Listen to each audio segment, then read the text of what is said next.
Welcome to another exciting episode of the NIDS View, a weekly show of the National Institute for Deterrence Studies, where we are advancing peace, promoting stability, and helping you to think deterrence. Each week, we will discuss and analyze a recent topic and provide insight to how it affects our national deterrence. The view of the hosts and guests are their own. We hope you enjoy the show. And welcome again to another great edition of the NIDS View. Again, don't change your dials. I am not Adam Lowther. He is out on assignment this week. I'm Curtis McKiffin, keeping the seat warm. And today I've got Jim Petrosky with us and a special treat, Garrett Harencak, a former Air Force member. I'll let him choose to expand as he desires, and just an all-around great and smart guy. So I hope that you'll all enjoy this. And as you know, if you are a faithful few who follow us regularly, when I host, I tend to do a little news roundtable, and we're at the end of January, and I think it's time to sort of look back at January. We're going to kind of ignore the election. That's big news, but we're going to kind of skip through that and look at a couple of things that have occurred this month that have, quite frankly, piqued my interest as we look at our nuclear news, if you will. So, gentlemen, welcome. And if you're ready, we'll get started here. So I think... Thanks, Curtis. I just wanted to mention also, this is an opportunity for me to say thank you, General Harencak, for being a member of our organization, coming here on our podcast this early on. I'm looking forward to your views and what you're doing with us. So thanks. And aside from that, it's not quite the end of the month, Curtis. We still have another podcast this month, next week. Well, we'll see. When this one comes out, it will be the end of the month. Very, very true. Very true. Because our engineer keeps us on time. That's right. Anyway, okay. Hey, so I think the biggest news of the month actually was a report from the Secretary of State. I think it was dated on here the 17th of January. So it's under the Biden administration, just prior to inauguration. They sort of pushed out their last report on the status and implementation of the New START treaty. This report is an annual report that's required by the treaty requirements, and this is, if you will, a report to Congress. And as you might guess, it's probably not great news. And I want to call out a couple of. I recommend our listeners, definitely check it out online.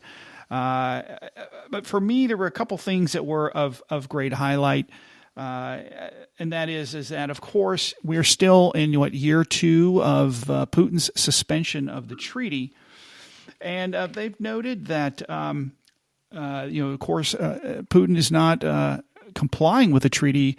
We've had no verification inspections for over 4 years, and we have. And we've not been exchanging numbers and telemetry and these sorts of things as required. But one of the things here I wanted to note here as we get into our conversation is the United States, this is a quote, the United States is unable to make a determination that the Russian Federation remained in compliance through 2024. I'm not sure that should surprise us because they've suspended it.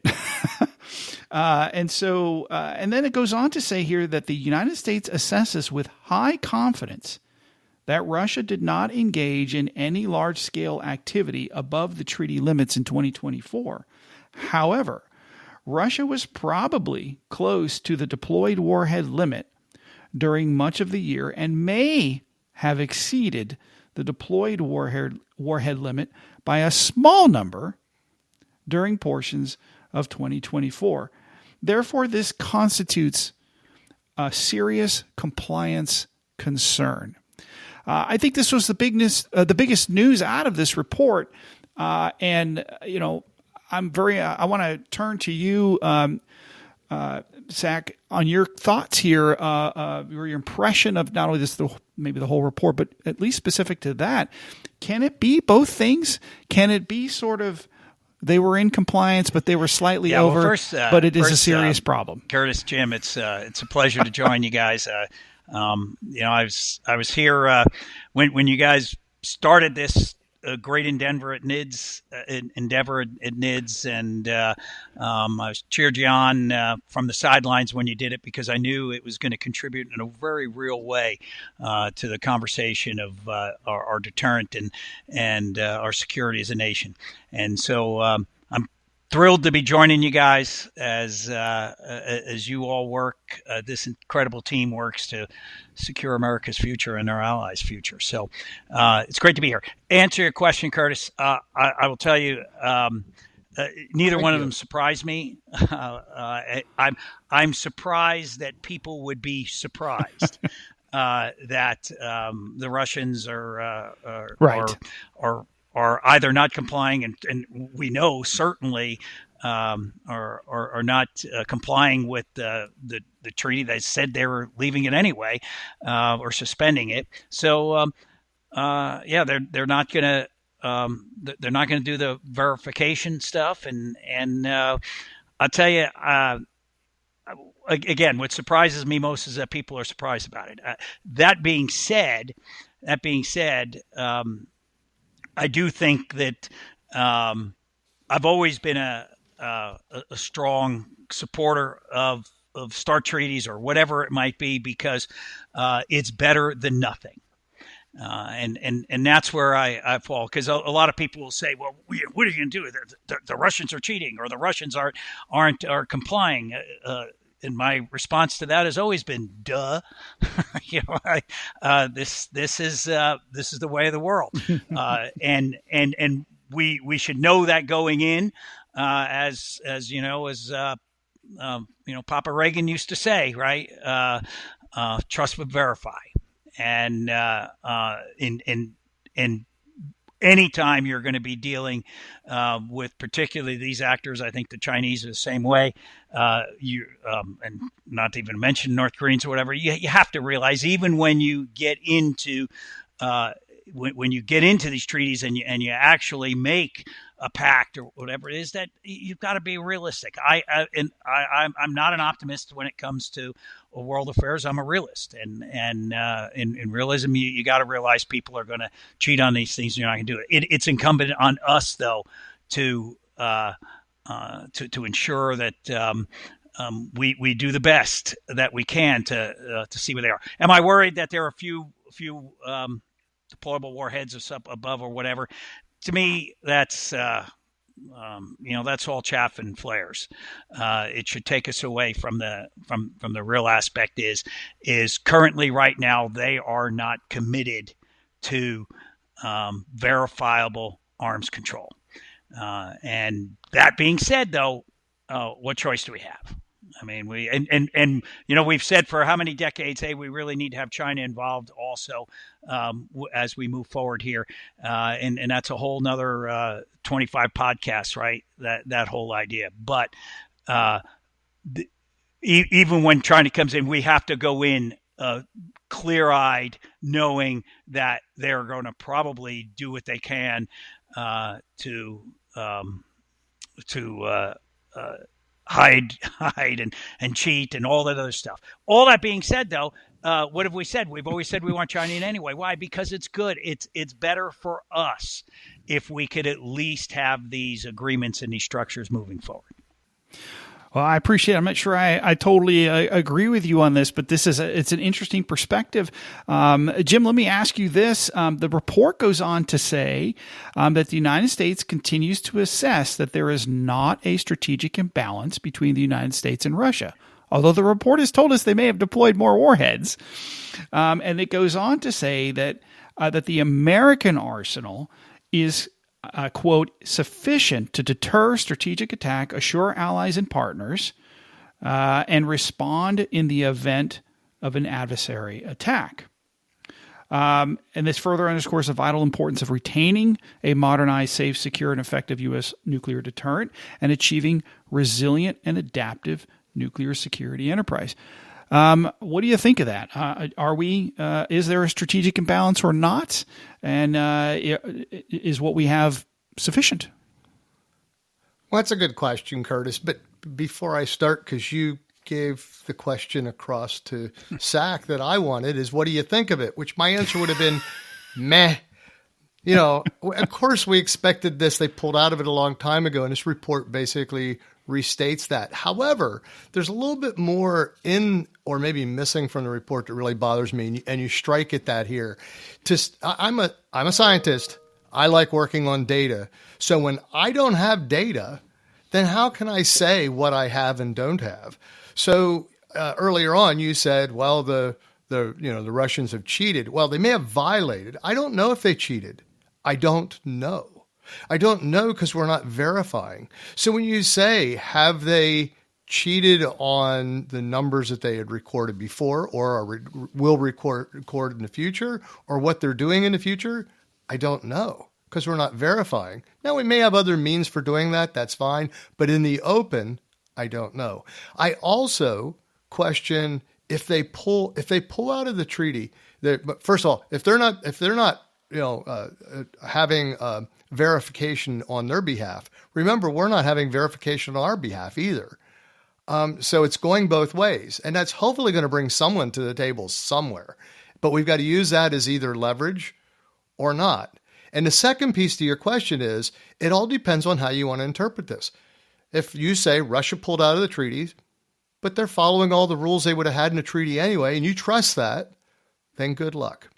If you say they're not verifying and they're cheating, then what do we do to get that to stop? There's got to be a process that we have and a strategy we have to take that on. And I don't see any of that in this report. Aside from these very strongly worded, having a serious compliance concern, well, I'm glad we have a serious compliance concern. What the heck are we doing about that serious compliance concern? And that's what I walked away when reading this, and why I said, meh, I knew that. What are we going to do with this on this report? Because a lot of words here to say basically Russia pulled out of the treaty. Yeah, we knew that. Now what? Well, I think if you read through this, the words are very finely tuned to convey a message without upsetting, spooking the herd, if you will. With regard to the United States. This kind of sort of might have gone over the limit, but it's not a big deal, but it is a big deal kind of language, I think really waters down the whole process of what these treaties are supposed to mean. And when America tolerates cheating in any sort or verification issues, then you have to ask, what is the purpose and why is that somehow stabilizing to the world? It's never computed with me. And so the last thing I guess I will add to that is that, why are we going to continue to remain in a treaty all by ourselves? That's essentially what we're doing. And, that's never made any sense to me or the Gipper. Yeah, but I will say though, your point is valid in saying, these numbers, and I've got in my screen, I have SAC in one side window and Curtis in the other window. So I feel like I'm stuck in between the two. I do agree with SAC in that, some of these numbers, they were numbers formulated with some detail, but there's some fudge in some of these numbers in terms of what does it take to deter war? What does it take? What does it take to bring people to the table? However, the compliance to those numbers matters in showing that you are trustworthy. And that's the point, is the verification. When you say 1,550, well, 1,551 means you blew it, and 1,549 means, hey, you're going a little bit over. And, and so I want to know where Russia is on that number so I know where they're headed and what they think of how we operate. What does it take to deter? Right. Okay. Well, I want to, in the interest of time, I do want to move on, but I will we're going to move on because I think the next article is really going to help here as we look at this. So, of all places, TASS, a report came out on January 21st, and the headline is, quote, Trump, Putin could strike informal deal to maintain caps on nuclear weapons, says an analyst. Well, that analyst apparently was an interview with Daryl Kimball of the Arms Control Association. And so he goes on to say, hey, there's a possibility that they could make an informal deal to commit each side to maintain existing limits on their strategic arsenals. Those things don't compete, right? An informal commitment, to me doesn't compute. But in any case, is his quote, Trump and his team have not yet offered a plan for constraining Russia's nuclear strategic arsenal, and that they believe they can outspend Russia and China in an all-out arms race. Well, I'm not sure that that's true anymore. And of course, President Trump's only been in office here a couple of weeks, so that doesn't surprise me. And then this idea that we can constrain Russia's strategic arsenal, the whole idea of them suspending the treaty was to be unconstrained, other than what they want to tell us moving forward. And so anyway, it goes on to say here that instead, Trump and Putin could try to achieve what Biden and Putin could not, a simple, informal deal pledging each side to maintain the existing caps on their strategic arsenals and so forth, to forestall costly arms races and the things that Mr. Kimball fears most. We've seen the success of informal deals, if you will, like the Budapest Memorandum and what that effect has been in Europe. And I would argue these things don't work. And if a treaty isn't going to compel, a formal signed treaty isn't going to compel Mr. Putin to want to remain in the treaty, what is an informal agreement going to do? So again, I'll jump over to General Harencak, sir. Your totally thoughts in on agreement that? with Curtis. A colossal waste of time, energy, and focus. Informal agreements with someone who we already know isn't complying, or we believe isn't complying with a formal agreement. I mean, why would we waste time with that? Right. Even from our side, why would we want to say, hey, I've got an informal agreement here? It's just not realistic, and it's frankly not worth anybody's time or effort to do that. It's not. It doesn't make any sense. It makes a nice article. It may make somebody feel, oh, that would be great if in the absence of a formal agreement, let's do an informal one. No, we have an absence of a formal agreement because they don't want to comply with it, or they want to suspend it, or whatever. So why would we waste time with an informal agreement? It's just not does not compute with me. Right. And I think what's missing in this article is that it's likely that folks who might support an informal agreement would also support adjusting the acquisition plan and the programs of record to meet informal agreements, and that would be just a terrible thing to do.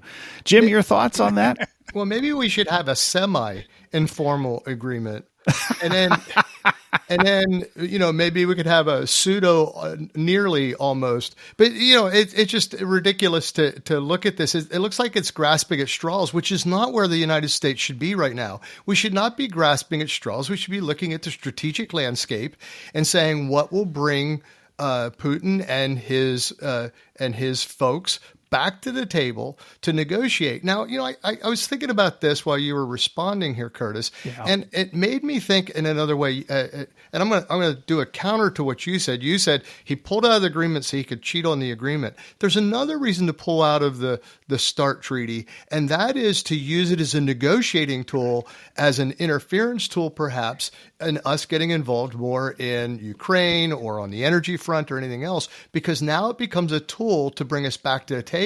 Sure. And why we shouldn't be doing this, grasping at straws for informal agreements or strongly worded letters or nasty views or, Twitters or tweets or whatever. Let's get to the table and bargain for something strategic that's on the table. Or if he's not serious, let's take a serious strategic action and move them to the table. That's what would bring us there. This wouldn't do either of those things. Well, again, I would to piggyback your argument, Jim. Putin likely suspended this treaty, for two reasons. One, it was not in his national interest to comply. In other words, it was more beneficial for him to get out of it than it was to stay in. In other words, and to say it again, He doesn't fear us and the repercussions of leaving a treaty in such a way, right? Of course, they play this game. Well, we haven't left the treaty; we've just suspended the treaty, and these sorts of things. And then the other thing is of course to coerce us from our support to Ukraine. This is sort of the cost of doing business, America. If you're going to support our enemy, we're not going to, sort of scratch your idealist desires of a meaningless treaty that we're not going to follow anyway. But it makes you feel good as we proceed into the future. So we're 1 year away, right, from this treaty that we're in all by ourselves from expiring, and only then are American arms control people even willing to say, but maybe by then we can begin to do other things if there's not a new treaty to follow on, and all this treaty is doing is constraining us, in my opinion, and that's a tough thing to have, and this spills over, I think, to our allies, and because they care about what we have, right? Extended deterrence, the promise that we will be there for them and that we will use our numbers to provide security for them so that they won't proliferate and build their own, has always been a big challenge. It was mentioned in the Secretary of State report on the New Start that we opened the show with. And so we now have an article came out again on January 21st, Japan's top diplomat to lay out Tokyo's red lines to Trump administration. Iwa will discuss, I think he's one of their ministers, will discuss nuclear deterrence, the Senkakus, with Rubio, the new Secretary of State, Marco Rubio. And so this is the gentleman, I think he's the deputy prime minister. He came as an invitation from President Trump to attend the inauguration. By the way, something that's never been done before. And so it's an interesting reach out to close allies like Japan to be able to participate in all of this. And so there was some note about this in this piece. And it says here in the article, in his meeting with Rubio, Iwa is expected to call on the Trump administration to commit to reinforced extended deterrence. I'm not sure what that means, but I suspect when he says, I want you to commit, I think he's asking for something more than just better words or another Washington declaration. I think he wants to see more steel, more, more plumage and warheads and these sorts of things. And then it says here that Japan and the U.S. set their first guidelines on extended deterrence, and including a provision stating that the two countries would be in contact with each other if the U.S. were to use nuclear weapons. I kind of thought we'd be doing that anyway. And they affirmed the Article 5 of the Japan-U.S. Treaty, which calls for a response to an armed attack on Japan and applies to all the islands. There was a lot in this piece and in the past about making sure that the Senkaku Islands and the potential dispute with China falls under the treaty. And I remember distinctly in the Obama administration, then Secretary of State Kerry, saying in a news thing on TV, and you could watch it on YouTube, I'm sure, where he said, yes, the Senkaku Islands are part of the treaty, and how that all goes. So clearly, Japan is still concerned about American extended deterrence and assurance in their mindset. And so I would say, how does this situation play out to them? They've got a North Korea that is building up and adding.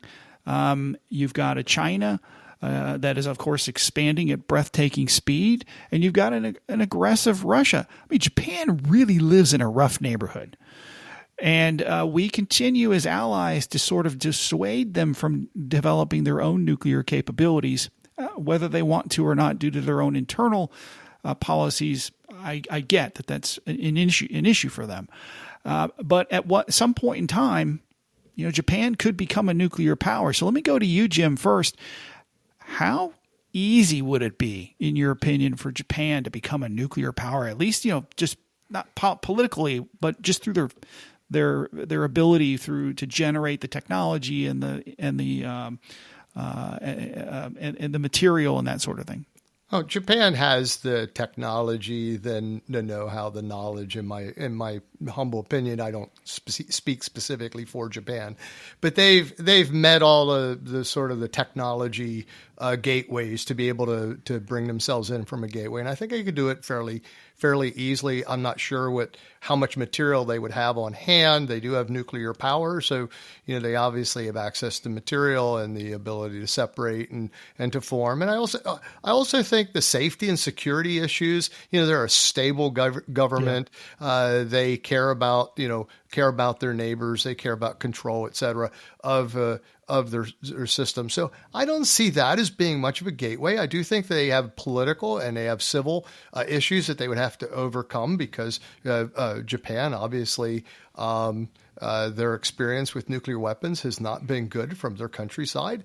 However, I want to point to something that sort of came to my mind when I was reading this article, and that is the effect of extended deterrence. And I get it that having extended deterrence gives you the power of the people that are extending that deterrence to you, yet keeps you from developing your own program. But I look at something a little bit different here, and I'm sort of curious what Zach's going to say on this and what you have to say on this. And that is that if you are an extended deterrent to the United States, and let's say, and I'm not saying we are, I'm just going to throw this out there. Let's say that you think that the United States is extended to its very limits, and then you cheat a little bit. If I was going to cheat a little bit, I would go after the people we extend to, because then we waste our arsenal supporting people we extend to, and now we leave us vulnerable. It becomes sort of a whack-a-mole. But So the people we've extended to, and I'm not hoping no one's running to the hills on this, but just walk me through. What ends up happening is they become a target. But if they can defend themselves, that takes them off the target list and leads us to focus on our mainland and them on their mainland and their nasty neighborhood as well. And so when I read this, that's what I read there, and wonder if that's an underlying thought. Because you don't need to shoot a missile very far from, let's say, North Korea to get to Japan. In fact, they've been threatening them that way quite a bit in recent years. And so that's my concern about how the extended deterrence works and how it's going to play out in the future as we have more people and our adversaries building more and more weapon systems. Thoughts? Well, here's how I look at extended deterrence. I'm a big fan of extended deterrence, okay? And here's why. I don't see it as many people do as that's an added burden to us. I see extended deterrence as a force multiplier for us. It binds our allies to us in a very real way, It's interesting. It's more so than pretty much anything else. So I don't see it as a burden. I see it as a unique way that our allies and us can be focused. There will be a lot of other things we'll disagree on, things or that, but when it comes to it, we both know that in this nuclear realm here, we're bound together in a very real, significant way. So I think extended deterrence serves us in a lot of ways. So it's not a burden. A lot of people see it as, well, those are rich countries. Why don't they, take care of themselves and we don't have to worry about it and all the other stuff. Are you gonna trade one city for one of ours or anything of that? All that stuff is again, as chaff and flares here. What this is all about is this is a very significant way that we show an ironclad commitment to our allies, and our allies know that they depend on us. So when we do things that enhance extended deterrence, that helps us in a very real way. And what I find so fascinating about it is, we're old, the three of us are very old men. I mean, we're 125, 135 years old, it seems, right? But do you remember? Yeah, combined. Combined. Do you remember when we were young officers? What was public opinion in Japan, in South Korea, about extended deterrence, about our nuclear? We weren't wanted. We were not there. I remember the times, hey, Yeah. you can't go to Seoul because there's a big anti-nuclear um, uh, uh, uh, um, demonstrations. Thank you. Going on. I mean, Japan is like, you are not, going to dock a nuclear powered carrier or sub in our decks. Oh my gosh. Now in our old age, look how this has changed. And so, it does. This is not a idle thing that, oh well, if we're not going to provide it, they're not going to develop their own weapons there. And well, hey, public opinion now has completely shifted in a very real way in our lifetimes here. This isn't 75 years ago. We're talking the early 90s. When and from the early 90s to today. So I think there are very real reasons, and I've always been a proponent of us demonstrating it in very real ways, and whether they're bomber task force, they're naval ships going, or putting equipment wherever it needs to go, very real ways that we are committed to extended deterrence. I think it helps us, and it certainly is something that we should do more of, demonstrating our commitment to extended deterrence, not just in Asia, but in Europe and everywhere else where it's where people are depending on us, allies are depending on us for extended deterrence. Well, now I'm sure you remember 2009-ish, circa 2009. We pulled the TLAMs off the submarines, and as part of the preparation for the New START treaty under guidance from President Obama at the time, and that was pretty upsetting to the Japanese and the extended deterrence mission. I wonder if the part of the motivation for SLCM and bringing that sort of system online would be something to sort of really get after the appetite, the extended deterrence appetite of the Japanese and others, maybe the Koreans as well. And I will throw one more thing out to you, because, General, I really get your thoughts on this, is that I very much think that the issue that we have today from Japan, who has flirted with the conversation of having nuclear power, certainly under Prime Minister Abe, the late Prime Minister Abe, and I even believe that the current one, forgive me, I can't remember his name at the moment, is ready to have those kinds of conversations domestically. And at some point in time, Japan and Germany have to kind of realize that World War II is over, and it's a new world out there. But how much of this problem that, quote unquote, we have today are created by the inability of Americans to stop the up armament by North Koreans in the 90s and into the 2000s, and our inability to deter a rising China? Jim? I threw that one to you. He's throwing that one to you, Jim. Where's that back to me? Well, so it is sort of curious you say that, Curtis, because I think Americans have probably the shortest memory of any country in the world. And so the fact that you go all the way back to World War II now, but I've been to Europe, and you're exactly right. People still remember, because you had boots on the ground, you had family members, et cetera, and whole family groups that were taken out during that time. So yeah, I think if nothing else, the discussion does highlight a question of where are we heading, and whether Japan is saying we really do want to go nuclear because we don't trust the U.S. I don't necessarily hear that. Or do we want to put this on the table so it, just like everything else, it becomes a negotiating point? My point, I said earlier, was not that of saying the extended deterrence was at all a burden, but it provides us with more options. We have more locations from which to launch weapons. We have more stable weapon platforms. We don't have to, we could do more secretive movement of nuclear forces in the sea and potentially on the ground. It gives, to me, I like having lots of options, and that's where I'm coming from. So it's a little different than that.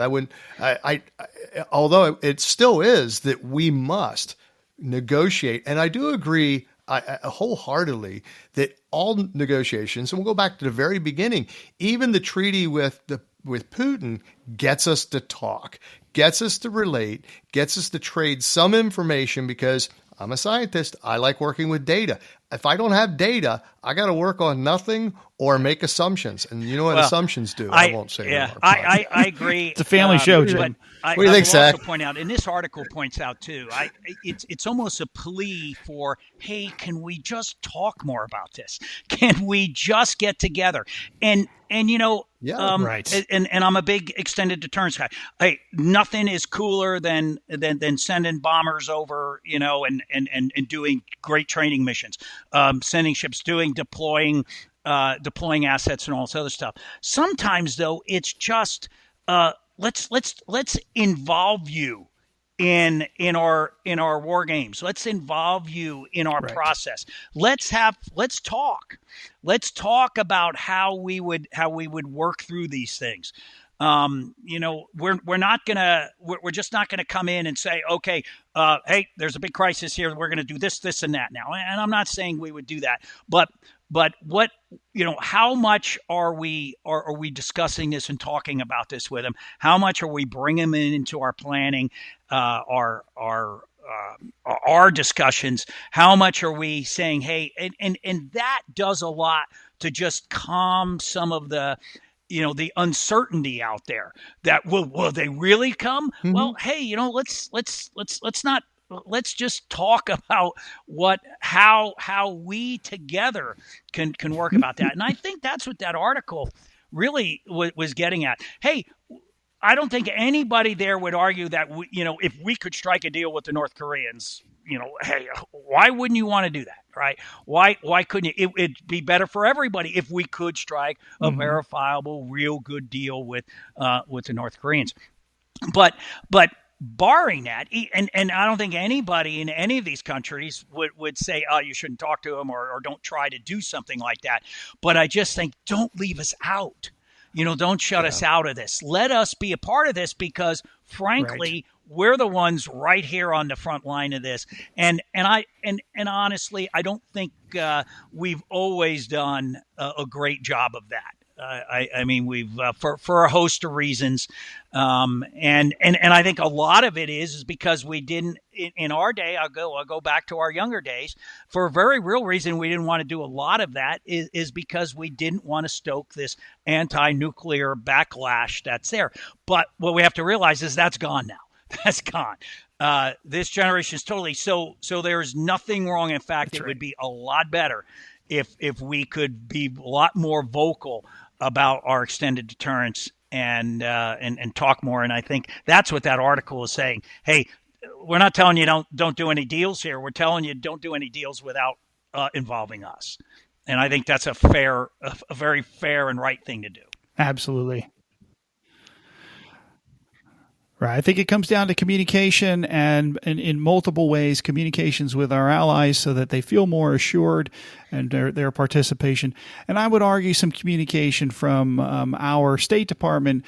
I wish they would be more open with the American people in their reports so we can actually know what's going on. Maybe that will be different as the Trump administration sort of gets themselves settled. This is as we come to that time here where the drive time in the greater DC area is coming to an end. And if it's snowing right now, then you probably have enough time to listen to another previous edition of the NIDS View. So I want to just point you to that. Again, I want to thank our guests today here, General Garrett Harencak, Dr. Jim Petrosky here, all members of the National Institute for Deterrence Studies. And remind you, all of our listeners, to check us out on X, where we are tweeting articles and thoughts, and our website at thinkdeterrence.com. Check out our articles and editorials in the national security world on globalsecurityreview.com. Hit us up on LinkedIn. Follow us. We're trying to be everywhere all the time. We also have the show. You can watch these videos, these NIDS views on YouTube and on Rumble. Look for us on Rumble, and if you hit either one of those, like and share. Please like and share. Okay. Thank you very much, folks, for being here. And for you, the listener, thank you for spending a little bit of time with us here this week. And we look forward to being in your ears next week as we continue this journey and remind you all to think deterrence. Thank you for listening to the NIDS View. This show is produced under the NIDS Podcasting Network, a division of the National Institute for Deterrence Studies. NIDS is a 501c3 organization dependent upon donations to provide this podcast and bring about awareness of the peacekeeping value of U.S. strength and our national deterrence. You can catch all of our podcasts or provide feedback at thinkdeterrence.com. I would like to thank our producer, Kimberly Charrington, our sponsors, and all the fantastic members of the National Institute for Deterrence Studies for making this podcast possible. Stay tuned next week for another exciting and informative The NIDS View.